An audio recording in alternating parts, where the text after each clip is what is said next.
Apektado na ang kabuhayan ng mga residente sa Zambales, partikular ang mga mangingisda at bangkero. Magbabalita si Mobile Journal, Arles de los Santos. Arles, kumusta dyan?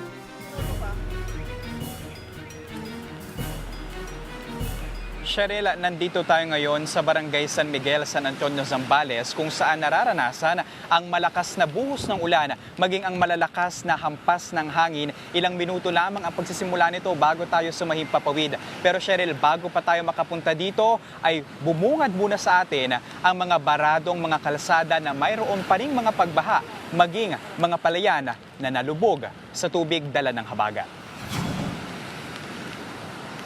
Dahil sa malakas na alon, dulot ng masamang panahon, hindi na muna pinapayagan ang pagpalaot ng mga sasakyang pandagat dito sa Zambales gaya ng bangka.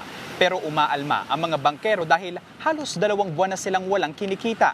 Ang iba sa kanila, piniling mga lakal na lamang na mga inanod na basura at plastik sa Pampanga dala ng malalakas na alon. Pakinggan natin ang kanyang pahayag.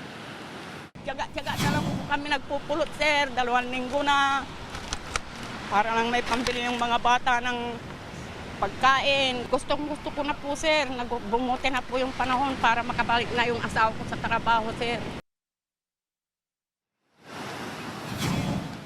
Magdamagang ulan din ang naranasan sa Olongapo City sa Zambales. Inanod ang mga bato at putik sa kalsada na nagdulot ng bahagyang pagbagal ng trapiko.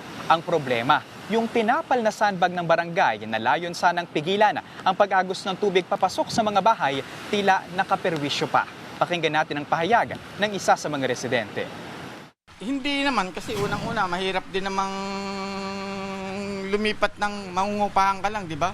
Bago ito dito hindi kami nagbabayad ng upa kasi sarili namin yung bahay, bali tubig lang tsaka ilaw.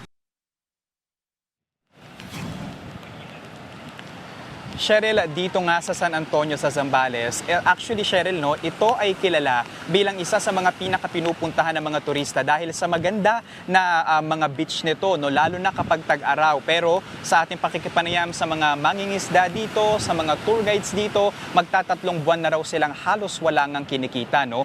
Dito Cheryl, sa aking kanan ay makikita ang malalaking mga alon na mula pa kahapon ay nakikita na nga ng mga residente. No? At wala raw patid ang mga alon na iyan, no? At yung ilan nga dito ay inaanod na yung mga basura sa tabing Pampang, habang Cheryl dito naman sa ating kaliwa, no, yung mga dating cottage na silungan ng mga turista na pumupunta dito, ang ilan ay nabuwal na dahil sa malakas na hangin dala ng habagat.